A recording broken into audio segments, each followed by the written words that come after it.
Marlene, I'm gonna give you my cell. I'm gonna give you my cell, Marlene. The three of you come in laughing and having a good time, and I'm thrown back in the high school. Yes.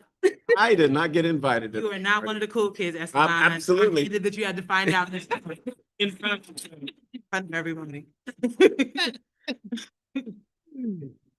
But now we just had to make it out. Never get. Roll call. It is good morning, everybody. It is 9:15 with the meeting called to order. We're going to do a telephonic roll call. So when I call your name, please identify your presence. Janita Igualier. I'm here, finally. Marlene Fonseca. Here. Esteban Lazardo. Here. Lisa Palombi. Here. Malika Billups. Present. Matt Crawford sitting in for Matt Rudnick. Here. Paul Gerard sitting in for Matt Davo. Present. Hetty Santos. Here. For labor, for management, we have a quorum. Okay, and we can go ahead and call the meeting to order at 9:15 a.m. We go ahead and open it up for public comment. Okay, so for those who want to make a public comment, if you're participating telephonically, please press *9 on your phone to put yourself in the speaker queue. For those that are in the room, please bring your speaker card to the front. Oh. Thank you. Anybody in the queue for telephonic? Doesn't look like it. So we have one speaker in the room. Blake Gansberg. Open by your public comment. You have 2 minutes.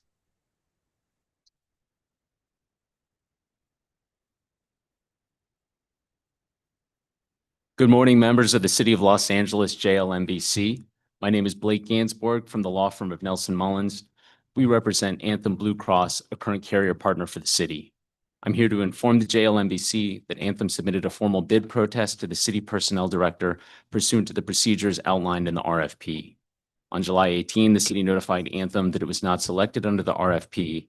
In that letter, the city advised that if Anthem lodged a protest, it must be submitted within 7 days. On July 25th, Anthem delivered its notice of protest to the personnel department. On July 31st, Anthem requested assurance that the personnel department received the protest. Anthem never received confirmation. Anthem is also concerned that the personnel department has not informed the city council of its pending protest to the selections under the RFP. The protest is something that the city council should be made aware of, given that it could and should affect the outcome of the RFP. Under the RFP, the personnel department has 20 days to respond to Anthem's protest and then make a decision. Any attempt by the personnel department to obtain city council approval before deciding the protest would represent another deviation from the RFP, in addition to the issues Anthem raised in its protest. It would also suggest that the personnel department has a perfunctory view of the protest process and underscores that the city is not seriously considering Anthem's concerns. Anthem requests that its protest be adjudicated before the personnel department makes any further efforts to seek approval from the city council's personnel and hiring committee. I'm providing copies of Anthem's protest and additional correspondence submitted to the personnel department. Anthem reserves all rights, including any equitable and legal relief from the California courts, if the city continues to ignore Anthem's protests. Thank you.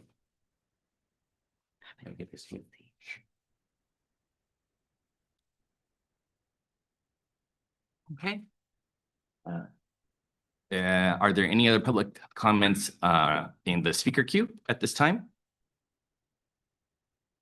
Seeing none. Okay, then we can move on to the first action item, which is a motion to approve the minutes. Can we get a motion? I'll move the motion to approve the minutes. I'll second. Okay, with a motion to 1 second. Paul, can I ask a procedural question? Sure. I wasn't here for the February and March. Is it okay for me to vote, or should I just abstain? Otherwise, I would have moved to, I was here for January. It is okay for you to vote, but it is your choice. Okay, that's fine. Thanks. And just for clarification for city attorney, the motion is for all 3 sets of minutes, correct? Yes. Okay, so then in that case, we will go ahead and do a roll call vote. We'll go in order the agenda. Janita, your vote? Yes. Janita votes aye. Marlene, your vote? Aye. Marlene votes aye. Esteban, your vote? Yes. Esteban votes aye. Lisa, your vote? Aye. Lisa votes aye. Malika, your vote? Aye. Malika votes aye. Matt, your vote? Aye. Matt votes aye. Paul, your vote? Aye. Paul votes aye. Petty, your vote? Aye. Petty votes aye. It's unanimous. The motion passes. All right, let's move on to committee report 2535, proposed change to JLMBC meeting minutes. Good morning, JLMBC members. My name is Karina and I'm joined by Roby Ann, Benefits Analyst with the Employee Benefits. We are presenting this report to recommend that the JLMBC approve the proposed revisions to the meeting minutes format beginning today and for all future meetings.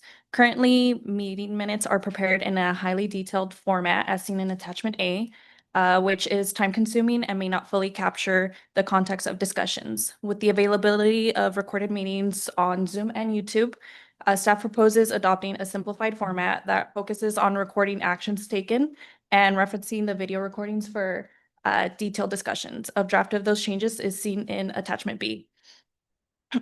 This change is intended to improve clarity, accuracy, and efficiency while maintaining transparency and accessibility. If approved, the new format will be implemented starting today. Thank you. I have a question. You reference Zoom and YouTube in the report. Do you plan to use the Zoom feature that transcribes? Yes. Okay. So we Will that currently be have part the of transcription available. But, oh, sorry. Did you have more? No, so, in looking at the draft format, but where you give the blue highlight, somebody would be sent directly to the Zoom so they could just see the discussion as opposed to read a transcript or which one? Okay, that's what I thought. How long are the videos available for? So they're available, they're posted on YouTube. So YouTube doesn't we go don't, away. huh? I mean, the YouTube videos stay there forever. Yes. So we currently have them during the live section. If you go onto YouTube, they're still available. I'm gonna have to start dressing better. Just kidding, but I noticed because they're highlighted in blue, if you're in the minutes that you get them, you're gonna be able to click on it. It'll take you directly there, or do you have to do some other function? We can take that into consideration. I think there's a feature on YouTube where you can click the actual start time of the video to be taken Right. to that section. Is that what you're asking? Well, no, when I was reading the draft proposed B, I noticed that, and maybe it's just you guys were trying to, that the section on the discussion says discussion as YouTube blank. It was in blue, so I was assuming it was a link, so that when you see it, so yeah. Okay. So it is a link in the draft minutes, but what Roby Ann is saying, she Oh, I thinks there see. might be a way to bring you to Oh. the exact timestamp. But I mean, that would be great, but as long as, just going off of what you were saying, Marlene, as long as it's easy for people, I think it's great, because you just go, oh, I'll go there, and then and yes, if it just sends me to the general one, and then I know I may have to navigate it myself, so I don't necessarily think we have to do the other one, but I just want to make sure that the ease of the link was there. So yeah, and I think my question is kind of similar to his. So there'll be a timestamp that'll allow you to go to the specific portion. So if you want to watch just a specific portion. And then also I know it's on YouTube, and is there a link to the YouTube subscription page on the city's website, or is it only through YouTube? Does that make sense? Is it on? Top of my head, I don't know if we have it on our LA website, but we can provide that. It is. It and is. it's linked to the agenda as well. Yeah, view meeting. You could view past meetings. Okay. And I'm assuming it was run by city attorney for Brown Act compliance. Okay, thanks. So and just to clarify too, and I am being told if you can make sure you're speaking into the mic so that everybody can hear you fully on the recording. And we'll, in this change, if it's adopted, we'll be more specific about that and continuous. But the structure of the minutes, as Roby Ann and Karina presented, still will have a recap, the topic line on the attachment B that identifies what was discussed. It's just the detail of the discussion won't be recapped in the minutes as much. It'll be referred to the recording, so there isn't that part. And so that still meets. And then the actual action itself, the motion, who made the motion, who seconded the motion, whether it's unanimous, who voted yay or nay, is still going to be recorded in the minutes. That is the intent of the overall premise, and meets in line with the bylaws as they're currently written without any change and how we've discussed it. Now, just because, going back to what you said, I don't know if you misunderstood the question about, you said, yes, that transcription, like it's currently, you asked if AI was currently doing the minutes.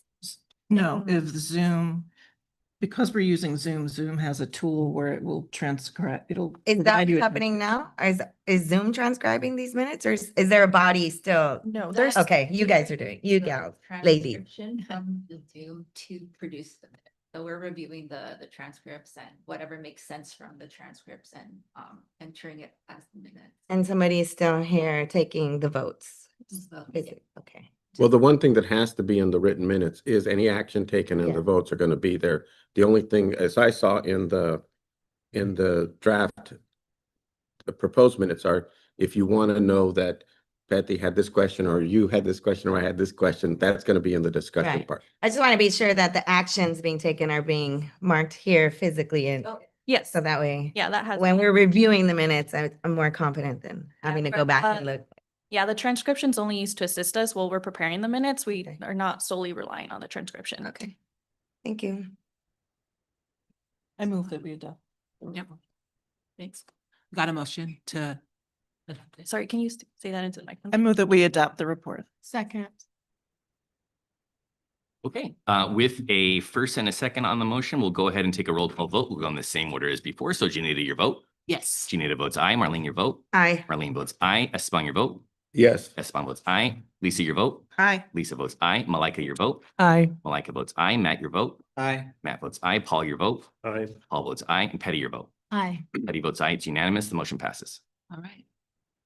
Okay, let's move on to the next action item, committee report 2536, employee benefits trust fund activity report. Hi, good morning, everybody. I will start off this, but we also have Maria Gomez, who will be unmuted in just a moment, who can help provide answers to questions that there might be on this item.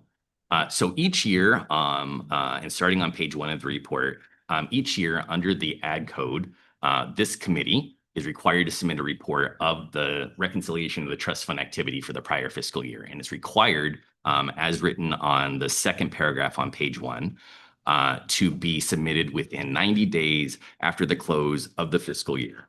And that part is kind of a little bit of the tricky part, getting everything reconciled and reported to City Council over that time. We're going to talk about that a little bit more in a second. But that report is required to show everything received, everything paid in the benefits trust fund for the LOL program. On page 2 is a list of what those items are in general. So our revenues come from pretty much 3 main sources, which is the employer contributions coming from city transfers from the general fund to pay the subsidy that applies to all LOL benefits.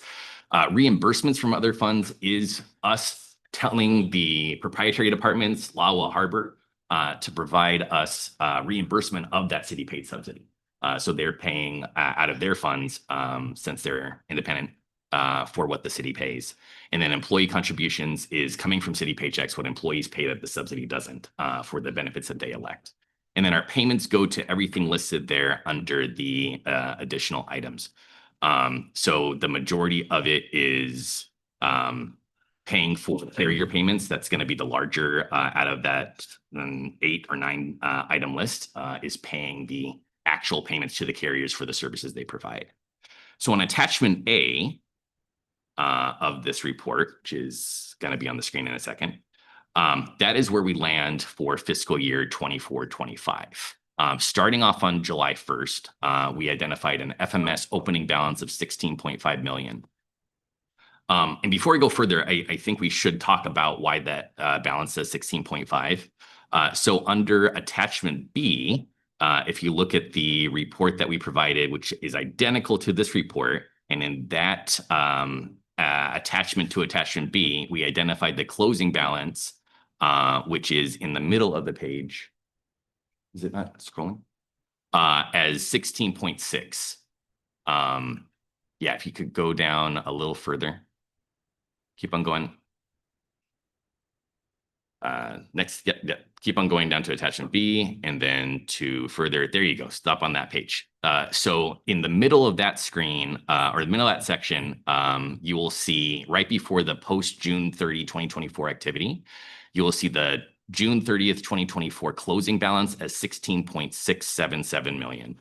And then if we go back to attachment A of the original report, we're saying the opening balance is 16.510.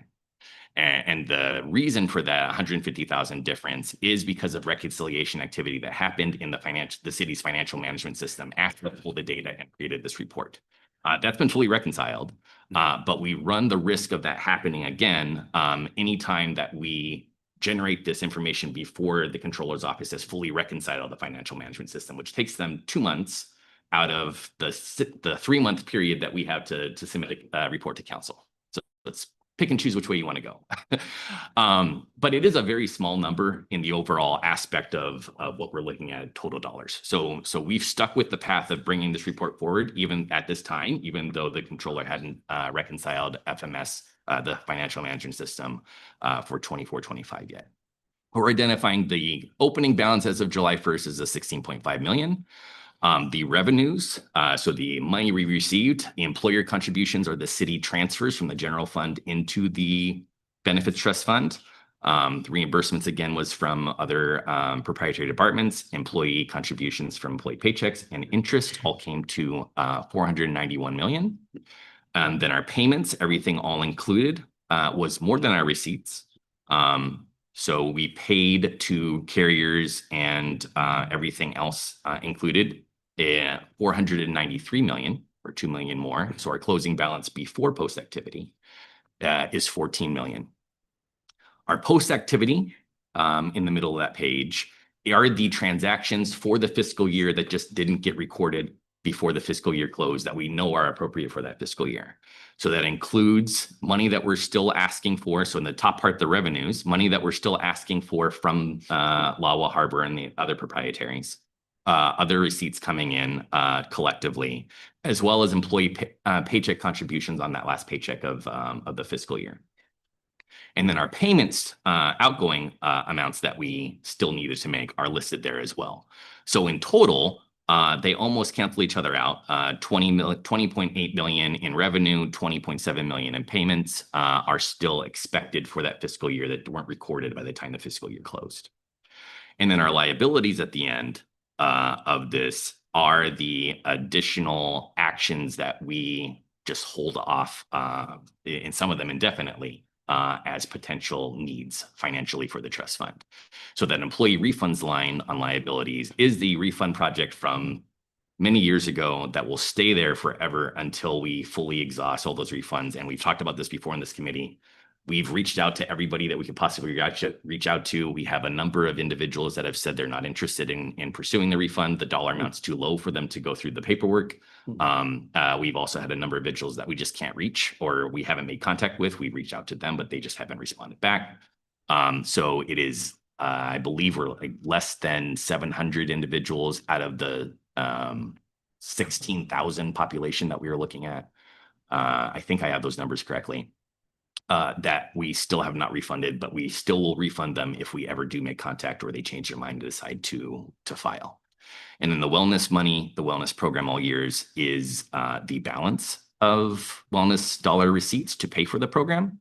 And then the interest is what's building off of it.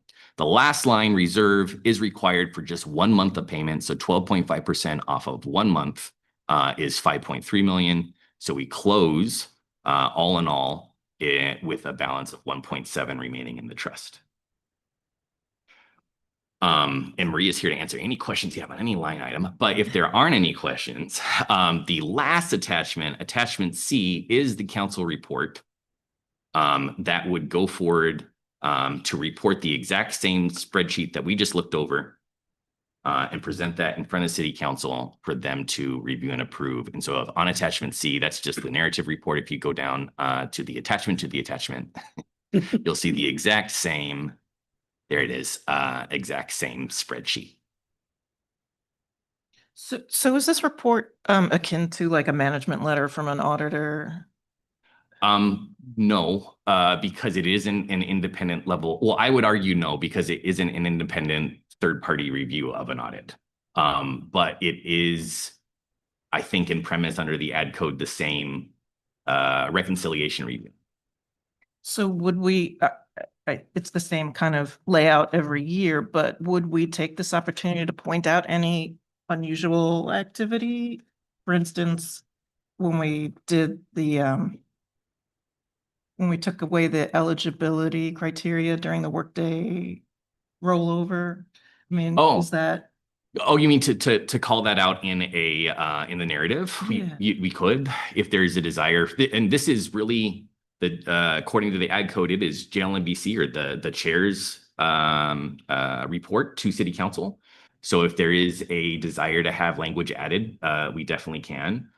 We can also come back with a revision at the September meeting, if that is preferred, so that you can see the final before it gets transmitted. But yes, this is your opportunity to change or explain anything you want with this report that's going to become an official council document.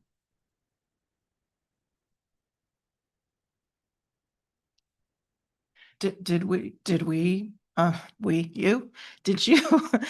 track what it like cost to do we have an idea of any financial effect that program? I don't have the number available right now. We did not track it dollar for dollar, but we can go back and look and see what we could estimate as. It is one of those things as well where it's a lot of moving pieces, so it's not an apples to apples comparison of who was allowed to continue receiving subsidy even though they didn't have qualifying hours versus what that situation would have been. Do you have an idea of the order of magnitude? Are we talking about 10, 100, 1,000 employees? I do not have one right now, no, but I believe it was a smaller number too. But I think when we had the discussion and we approved the action, there was an estimate of, and it was very ballpark, nobody was going to hold anybody to it, but there was at that time an estimate of what this could cost, something like that, right? Yeah, and what I can say to both of those questions, in our regular, now that we're back to normal billing practices, our billing practices today are the same as they've been historically. And so we normally have about like 500 people around that period, around that number of individuals who are on a direct bill situation anytime because they did not meet the subsidy requirements or the hours working requirements. How that number changed when we were doing the amnesty period or moratorium, I think is what we called it. I can't recall off the top of my head, but it didn't change substantially. Well, and I mean, my expectation as a committee member is that if for some reason or other we went above whatever you told us it was likely to cost, you guys would have come to us and said, by the way, we estimated this is what it's going to be. It turned out it was a much larger number. Here's the number. So my thought is as long as you keep us apprised in that regard, so that we're not, you didn't say we're going to buy a $2,000 car and we bought a $8,000 car. But even if it doubled, you're talking about 0.25% of your population. Oh, okay. That's, See, you're good at math. I mean, it's roughly, right? So I don't think it's. Yeah, I'm just thinking this would be the instrument in which we would say, here's something unusual this year that happened in the pursuit of transparency. And and that's the only thing that popped into my head that was unusual this year, but there might be other things that had financial impact. And I would think that this would be the instrument that we would use to kind of record and report it out. And I'm guessing next year it's going to be how the staff line has. Yeah, we'll see that number increase for next year. Yeah. Definitely. And there would be something in the narrative explaining it, right? Yeah, sorry. Okay. Yeah, correct. Yes. Thank you. All right. Any other discussion?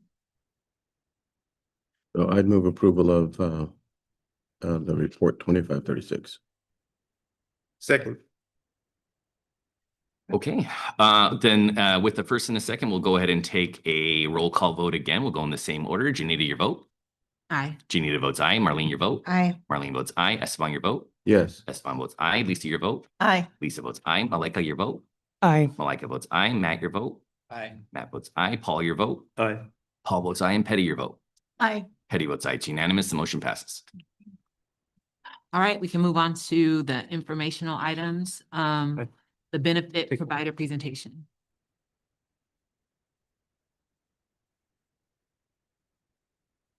Good morning, committee members. Steve Murphy with Siegel Consulting. My role today is to introduce Personify Health, who's going to share their presentation with you today. We've provided a brief overview or summary. So Personify Health is the kind of the wellness hub that works kind of at the center of Kaiser, Anthem, and in the future would kind of be the same role with the new vendors, UHC and Blue Shield. But the intent is to provide a kind of common experience for all members, having access to a variety of resources, coaching, events, challenges, et cetera. So they've been in place since August of 2024. Enrollment in the program has grown steadily and is basically on par with Personify Health's other government employers. So I think we're in good shape there. On a self-reported basis, the members that have joined Personify Health and reported that previously they were either low or completely inactive have seen an increase in their activity. So again, that's kind of an anecdotal sign that the things are working. Probably more importantly and more tangible, there were 2 fitness events that have been conducted since August of last year. The fall event had 400 people participate, which is a good number, particularly at that stage of Personify Health's introduction to the city staff. There was an event, a step challenge in 2025, and saw an exponential growth in that. We saw 1,400 competitors in that. So again, I think hats off to city staff for kind of putting that together, and then Personify Health kind of making that work. Good short-term progress. I think longer term, what we're looking for is kind of one, an increase in enrollment and engagement. So again, the more people use this, I think the better off we'll be to kind of more broadly address some health issues. You do the wellness program with a variety of goals in mind, but one of them simply is trying to mitigate future health risks. So the more healthy and active people are, perhaps the more they can either postpone or avoid those kinds of risks, diabetes, obesity, hypertension, et cetera. So again, these types of activities can help.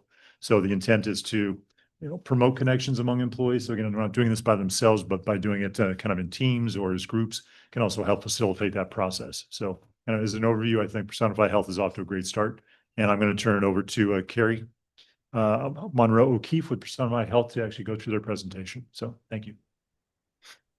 Hi, everybody. Hi. Good morning, everybody. I am coming to you from Minneapolis. Good to see all of you. We can hop to the next slide. I'm going to introduce both our team and the organization, and then Bethany, my colleague, will take us through some enrollment and engagement statistics. I'll talk about some of the early health risk shifts we're seeing for the City of LA members, as well as the challenges that Steve just mentioned in the fall and in this past spring. And then Bethany will close us out with kind of the next steps. We're going to go quick because we don't have much time. So I think you can hop to the next slide. As I said, I'm going to introduce you. Bethany's going to go through some statistics. I will too. We'll talk about what's next, and then we will be open to any questions that you might have. So if you want to go to the next one. The account team at Personify Health includes myself. You can go to the next one. Myself, I am the strategic account executive for Personify Health. I work closely with Bethany, who is your senior account manager. The great part about having Bethany and I working with the City of LA is that between the two of us, we actually work with many other public sector organizations, including State of Arizona, City of Phoenix, State of West Virginia, State of Ohio, among many others. And so the benefit of that is we can see what's working for other large cities and states and bring that forward to Daniel and Andrew and Brianna and talk about, this is working elsewhere, this is not working elsewhere, so that we can share both our experience in this space, but with other public sector organizations. We work with the team daily. Bethany is kind of the day-to-day contact. I look bigger picture and strategy. Bella is our delivery specialist who works on operations. We have 2 phenomenal on-site health and well-being specialists in Adan and Melissa. And then Steve is the senior director that kind of leads this entire team as an executive leadership presence. You can go to the next one. I'm going to super high level talk through what Personify Health is. We are the most comprehensive personalized health platform, and we drive the best engagement and outcomes. On average, members of Personify Health tend to go to the website 19 days out of each month. Which means they're getting in quite a bit every single month to be engaged in their health and well-being. We focus on 4 areas: connecting the disconnected, making it really personal. So we are meeting all of the members where they are in whatever that health journey looks like for them. We design the platform to really engage people. And then at the end of the day, we're hoping that we're saving you money in your health spend and your members money in their health spend to create a healthier population in the city of LA. I am going to kick it to my colleague Bethany, who will take over the next section. Perfect. Thank you so much. Carrie, if you could go to the next slide. And the next slide. Thank you. Yeah, so to kick off the Live Well program data results, we've chosen a few key areas to highlight the program success on our Personify Health platform. So as you can see here, it's enrollment and engagement, which we'll define as how many enrolled employees on average are logging into the platform each month to complete at least one activity in the platform. And still in this category, we included challenge engagement because there were two big citywide step challenges that invited all enrolled employees to participate in those, both step challenges. The fall challenge in November lasted 2 weeks, and the spring challenge lasted for a whole month, February to March. And then finally, we're going to hit on the health assessment survey and the reported BMI and blood pressure tracking. These the survey and this information is where we get valuable data on employee health that can provide valuable insights that Carrie's going to be sharing out with us in the health assessment survey component of this presentation. The BMI and blood pressure metric listed here is data that's pulled from either the health assessment or those that are manually entering it into the platform. You'll also notice on the comparison metric noted at the bottom of each section where we landed compared to our other government book of business clients. We've also listed at the bottom there the top earning opportunities. And these are all really great activities to see employees complete because these are exactly the activities we want them to participate in. So it can both drive their personalized experience on the platform as well as give us those very valuable data insights that we get to share out with the city of LA. Highlights of note here, you'll see across the first three sections a significant jump from the end of 2024 to where we landed end of Q1 in 2025. Those results in enrollment, engagement, and challenge participation doubled. This was very positive to see since, especially as with the challenge, we all remember that the devastation of the fires. As Carrie said, we were supposed to have our challenge in January and we quickly, moved that to February. We also quickly recovered and, boosted up our metrics, as you can see from comparison of January to the end of Q1, by having a tremendous amount of participation in our challenges. Enrollment went from 1,944 enrolled at the end of December and up to 3,247 at the end of March. Employees that were engaging monthly went up from 792 on average employees engaged at the end of 2024 to 1,361 that were averagely engaged by the end of March this year. And then, as Stephen had mentioned earlier, our challenge participation grew from 391 people participating in a 2-week challenge to over 1,400 for our month-long challenge. You'll also notice in most of these areas that City of LA did rank higher than our government book of business average, except for enrollment. We do believe that this is impacted by us not being able to receive the email addresses on the eligibility file for employees, which allows us to digitally automate enrollment campaigns to those unregistered employees and those that become newly eligible on the file. This is one of our best practices that other clients follow.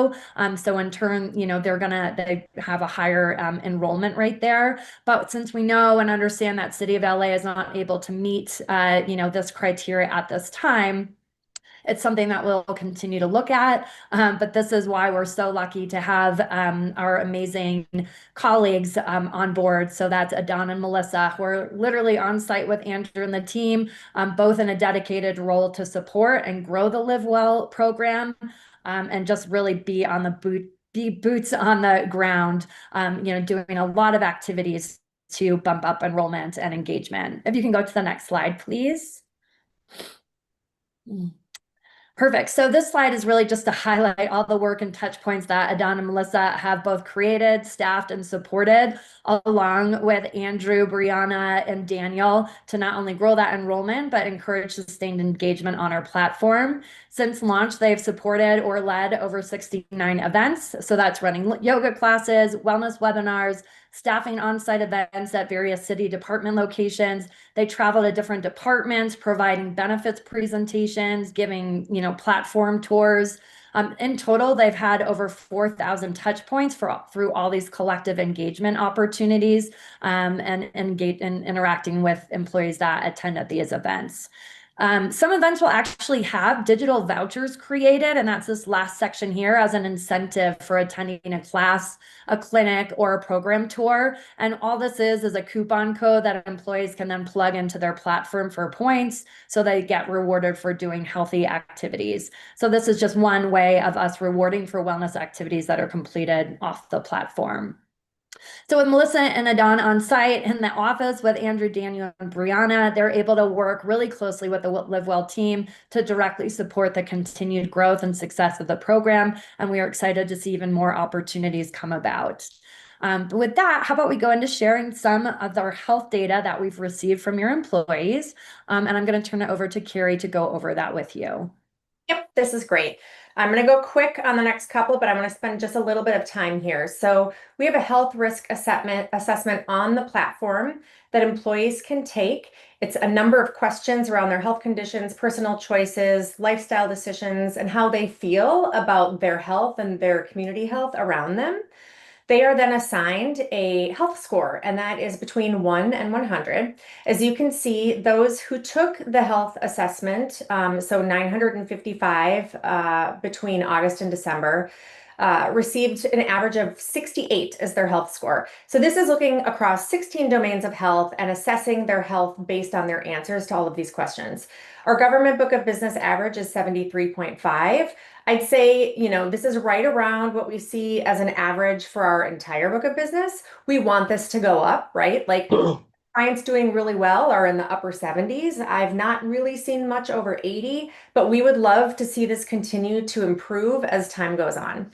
The risk areas that we identified based on the answers that people gave in the health check, you can see here on the right.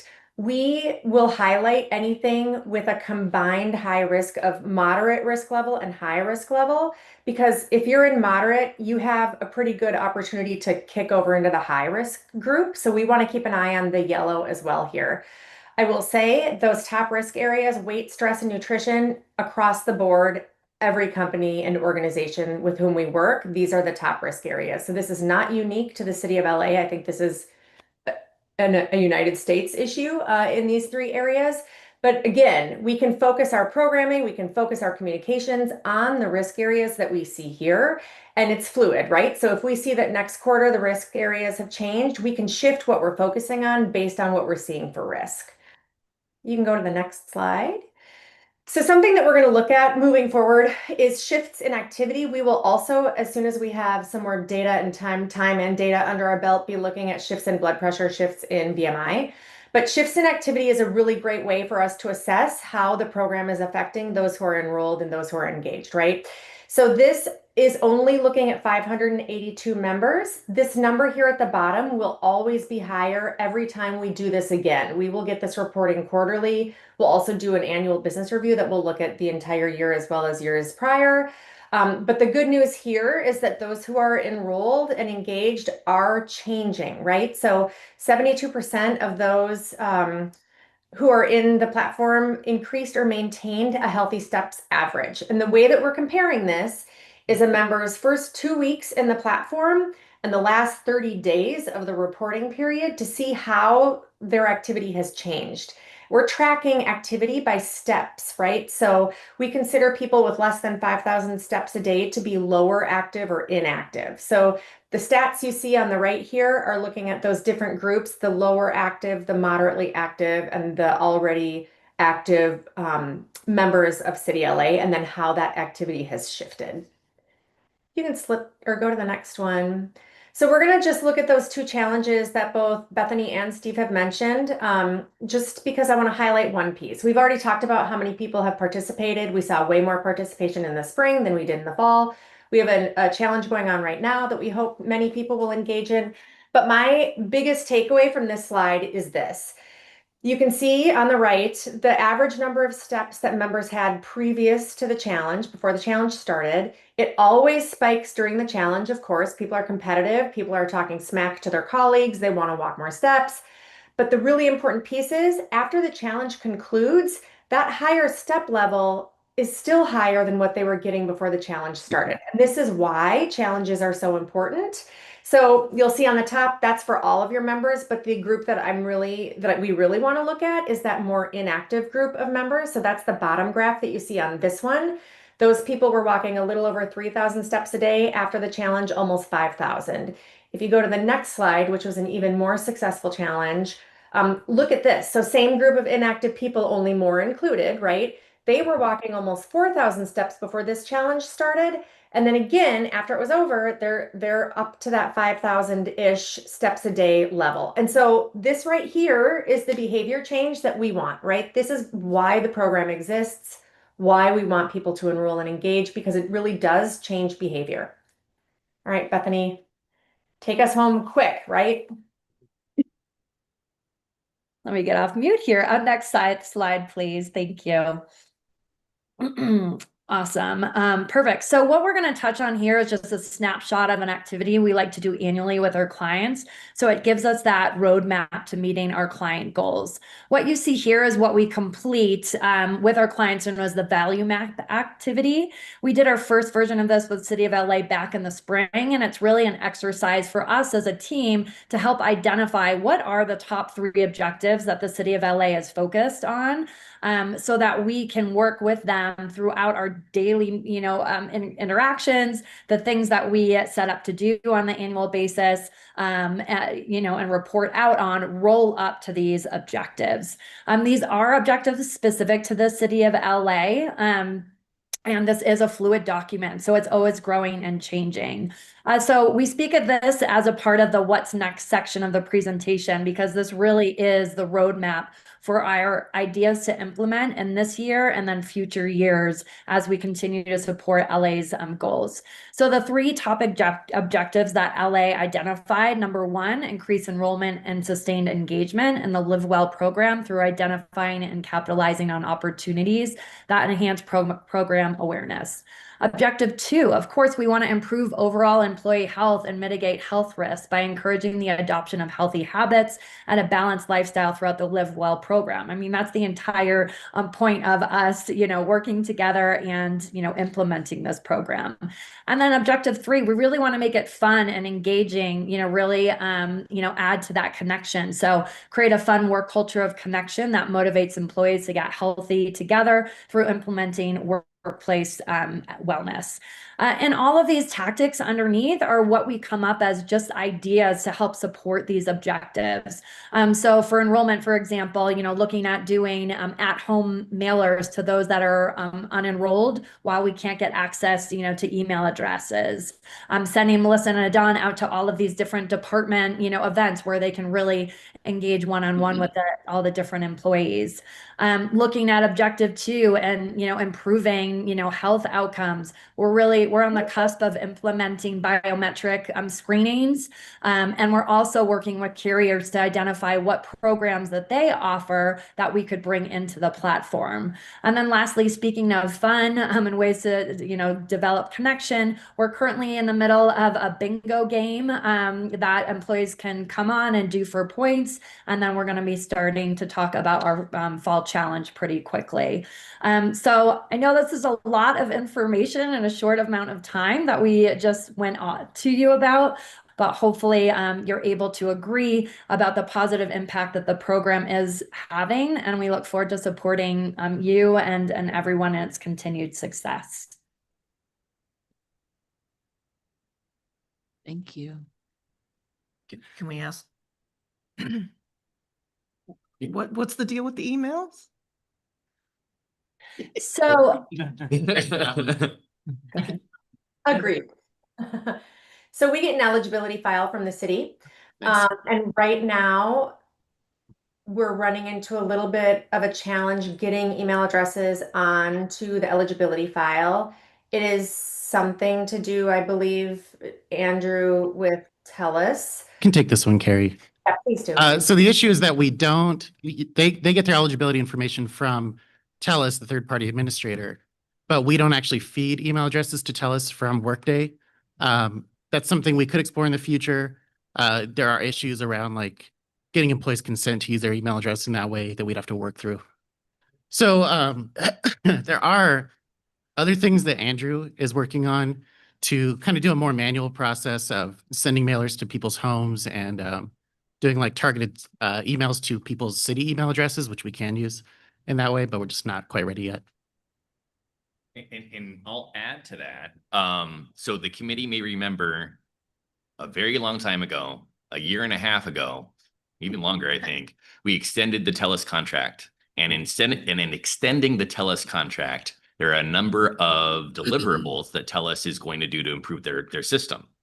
One of those deliverables is getting the email opt-out function working and launched. And that is supposed to happen in early 2026.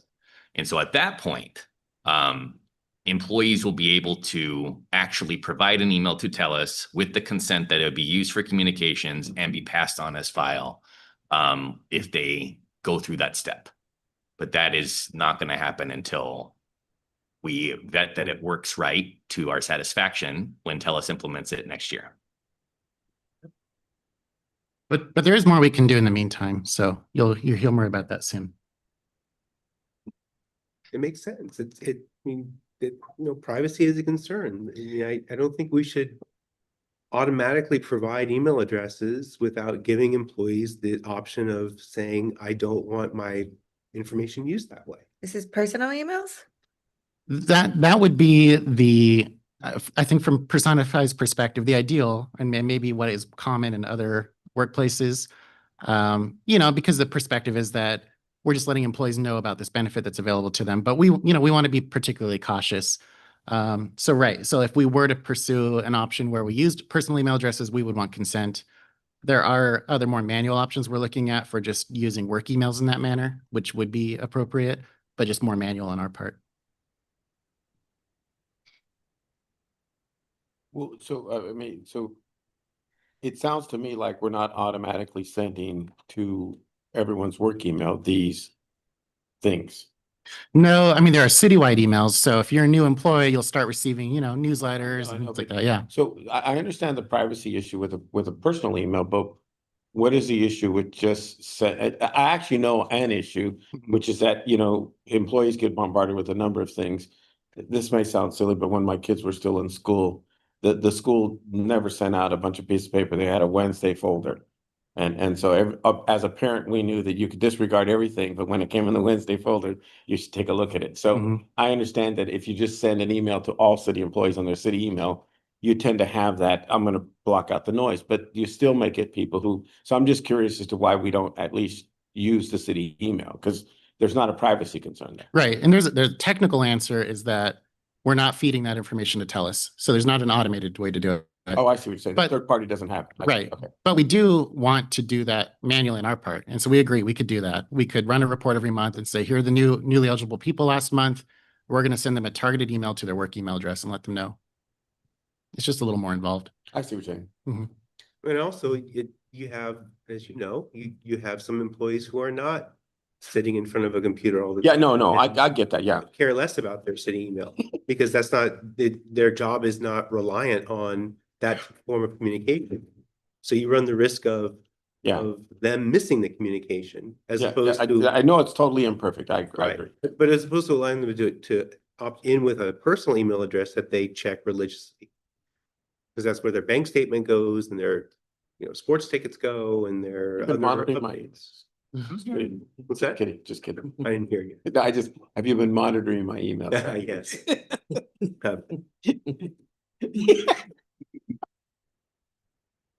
Any other questions for the Personify team? I like whenever you can make something into bingo. So that's good. Yeah, I know the challenges seem very, very cool. A good way of getting us to do things. And I don't want to steal his thunder because Andrew will talk about it in his report, but there's a big opportunity for department management, for labor partners to work with us on challenges just for those employee populations. And you get really good participation that way because it's more, it's your people, it's a smaller cadre. So that's something that you could partner with us on. And I would just add, I think, next year when we do this again, we'll have a full year and a half-ish under our belt with a lot more data. And we'll also have some ROI things that we can report out on that we just haven't been able to yet because we didn't have enough time under our belt. So next year we'll have some like good health outcomes and ROI to report out on. So hopefully when we do this again, we might need more than 10 minutes, but it'll be meatier. And I think will be really good for you to see how this is impacting those who are enrolled and engaged. All right. If we don't have anything else, then we can go to committee report 2537, Live Well program updates.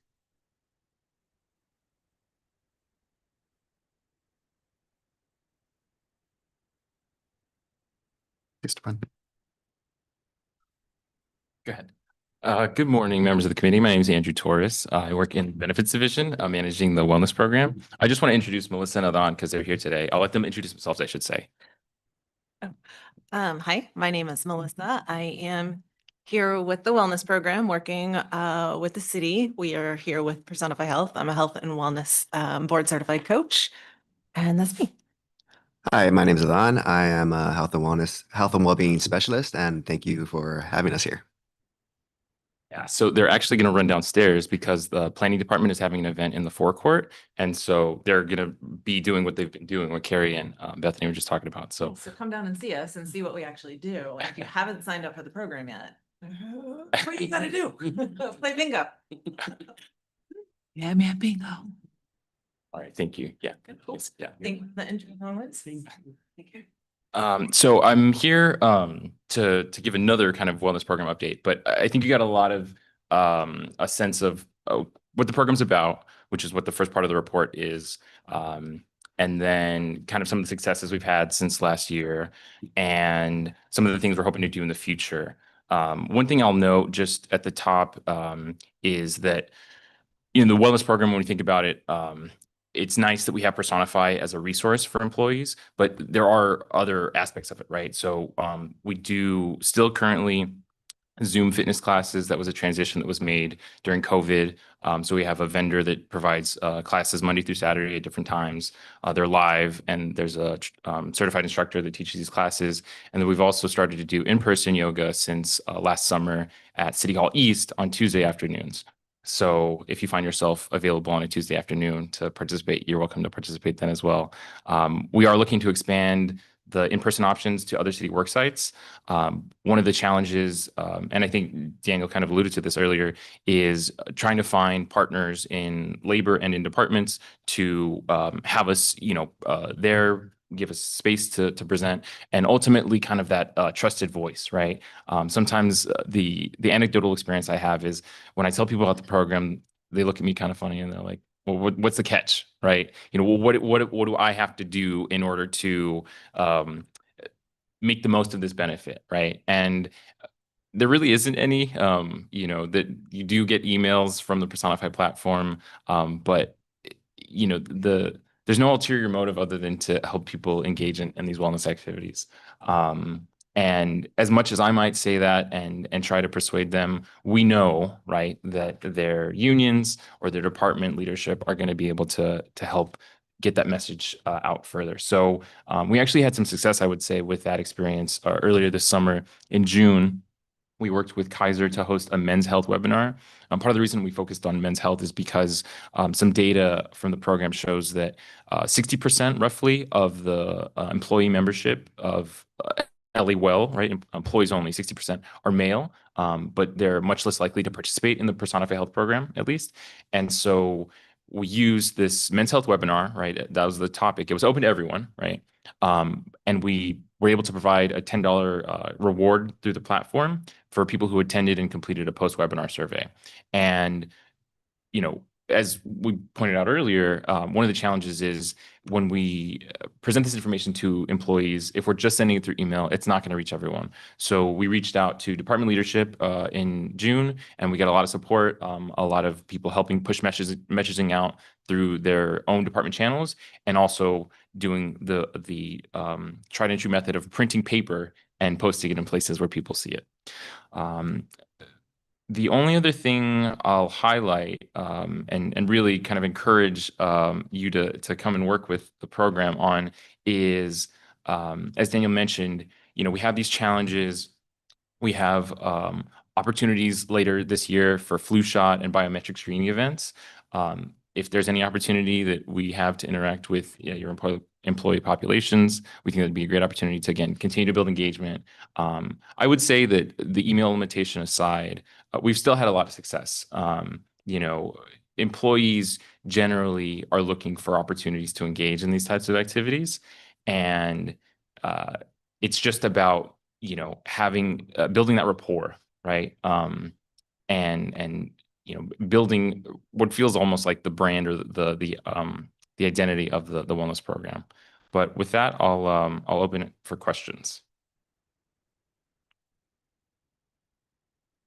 Have we made efforts to identify, I mean, I think you kind of mentioned this, thank you for the presentation, like wellness champions within each department? Do we have any sort of kind of formal process for engaging with departments like that?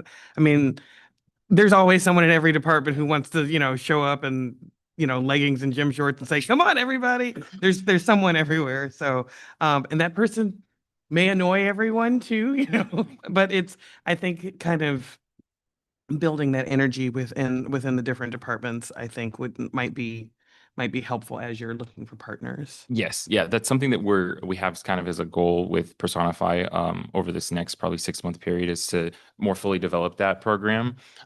One of the challenges that in moving forward with a plan like that is making sure, one, that we're reaching as many people as we can, right? Not everyone is here at the Civic Center. And number two, trying to make sure that we're not, or that we're being inclusive in the sense that, the most fit people are typically the ones who are going to be interested in participating in this, right? Because they're already doing the activity. So we're being mindful of the fact that, yes, we want champions. Can we find champions in places where you might not expect, right? And being inclusive and intentional in that way. And I think that's good. I mean, it could be a way of engaging and not making, you can have different types of wellness champions. I agree. For people who are at the beginning of their journey, people who are thinking about getting on the journey, but just sort of incorporating the concept of wellness into the idea that, we work here, work creates stress. This is something that's a proven stress mitigator, like building in health. And so I think I'm just glad that we're doing this kind of work. I think it's really important. I would love for some wellness champion to show up at my office and say, come on, Malika, let's go on a walk. That's all. Thank you. Yeah, of course. All right. Thank you all. I'm sorry. I just want to point out, I mean, as I read through this stuff, it all sounds really great, but I don't hear anything about any of this throughout the year. Like, I've never seen an email. I've never got copied on an email that talks about any of these challenges. My members usually send me stuff, but they're not sending me this stuff. Do you want us, we can start CCing you on all of it. Opportunities, especially since you're saying that you would like to work with labor organizations. We do something similar, on our own time, like participating in 5Ks. We sponsor our members to run in at least 4 or 5 5Ks throughout the year. If there's something we can partner on that. I mean, like you're saying, you look for space. We have space. It's just, I don't know anything about, and I feel like so disconnected from this program. And I've asked, can I participate? I see there's like friends and families that can somebody invite me? So I just would like to be more up to speed on what's happening, or, when it's happening, so that. Of course. So if I could get on an email list or. Oh, yeah. Something. We don't want to spam you without asking you, but yeah, well. It's fine. Okay. Yeah. I have just a super quick question. This actually is in regards to the footnote on page 2 that talks about, that it's, part of the IRS taxable income. Is there any outreach that's done to folks to let people know, like, I mean, do you guys get, like, how many members do we know are like kind of leaving that benefit on the table and paying taxes on it and don't realize it? So what we mean by that is more so when we're rewarding a cash benefit, it ends up being reported as taxable income, right? Okay. And so what we hear from employees is actually the experience where they see like the item on their pay stub and like, hey, what is this, right? And it's because we're giving them a cash reward, right? They've earned a cash reward. There has to be that tax benefit. But as far as employees understanding that they can earn money from it, it is something that we include in our regular communications. And it's something that, again, we're just continuing to get the word out as best we can. Okay, so yeah, I'm glad you clarified that. So I had a different understanding. I don't know if people were kind of, it was like use or lose stuff and they were losing. No. And yeah, I think it's probably in the report, but just bears repeating that the new thing with this provider is that we're doing cash rewards up to $30 a quarter. Whereas in the past, it was like, hey, if you get to level 1, 2, 3, 4, we send you some stuff in the mail, which, was stuff of non-monetary value. So it was like a lot of swag. And this is kind of better because you can get $120 a year for just doing your activities. So yeah, that's all part of that. Thanks. Okay, thank you all. Thank you. Thanks, Andrew. Awesome. Can we move on to committee report 2538, 2025 open enrollment communications campaign overview for plan year 2026?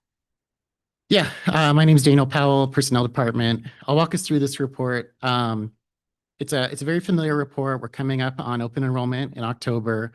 And every year, during COVID, during peak COVID, everything was virtual. Since then, we've been bringing things back on site. And this is definitely the most on site in many years, maybe ever, I think ever. We're going to, at the time I wrote this report, 11 different work sites throughout the city. There's a list of them later in the report, and then we've added a couple more since writing this report. So we really want to be present and on site, especially more than ever with the medical plan changes and being available to answer any questions from members. You'll see on page 2 a timeline of the communications that employees will receive.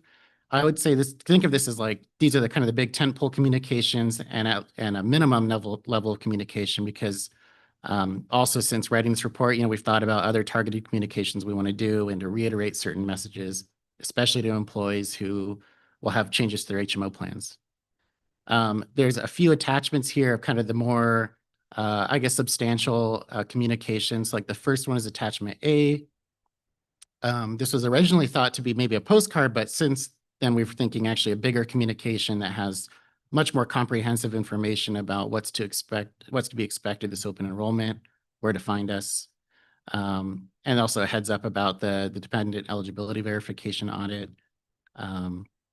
Really good information there.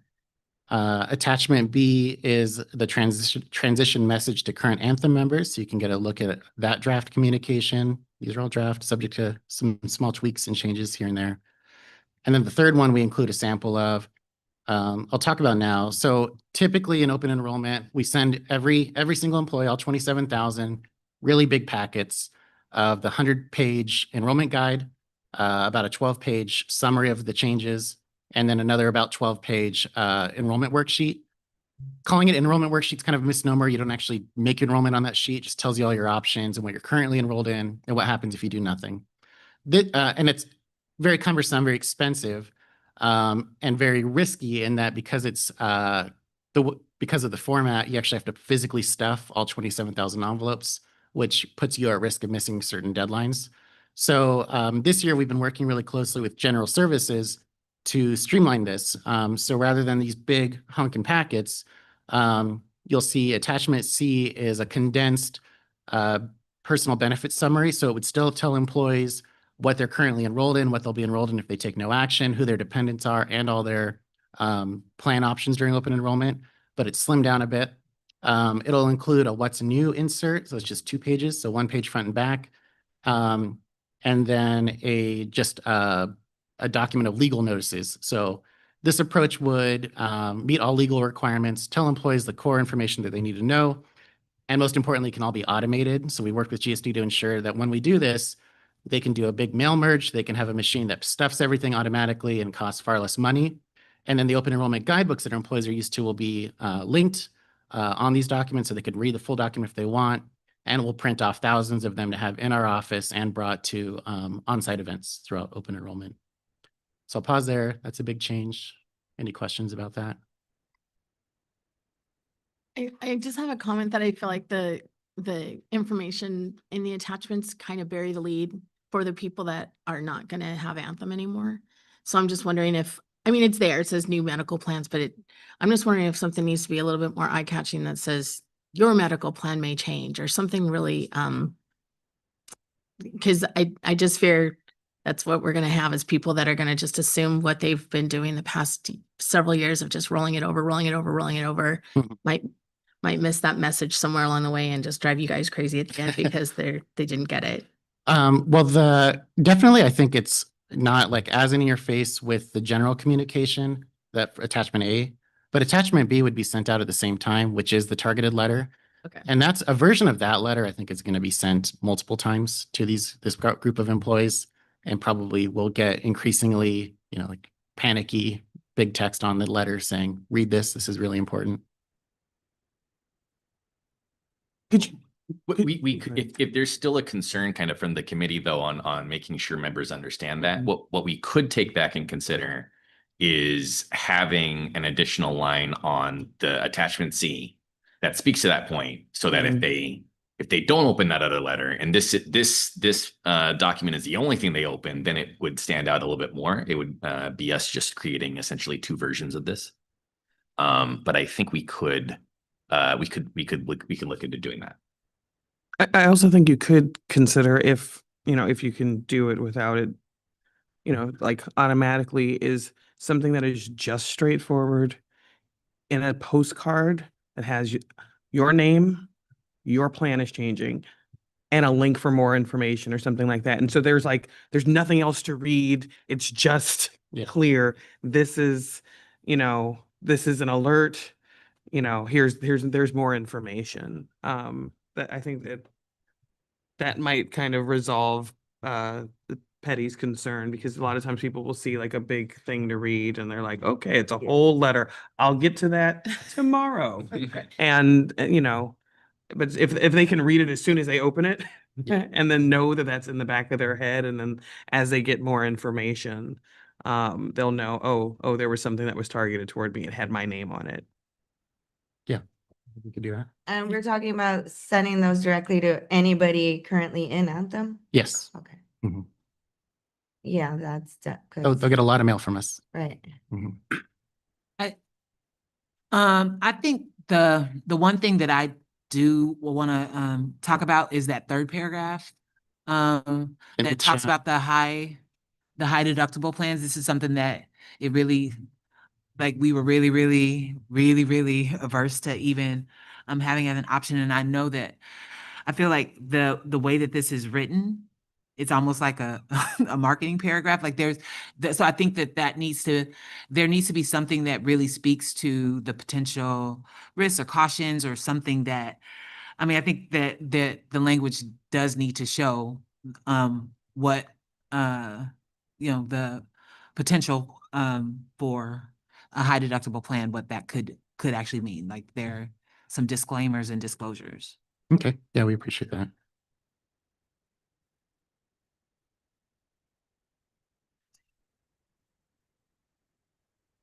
Anybody else have anything? Well, all right. If there's nothing else, then we can go to the concluding items. Request for a future agenda item. All right. Next regular meeting, September 24th. September 4th, not 24th, September 4th. I'm sorry, I'm somewhere else. September 4th, in the mic, September 4th, for the video. That'll be our next regular in-person meeting, and then October 2nd, 2025 after that. So if we can get a motion to close, we'll conclude the meeting at 10:23. Thank you. Thank you all. Wonderful. I'm just gonna, anything looks. Yeah, yeah, yeah, yeah.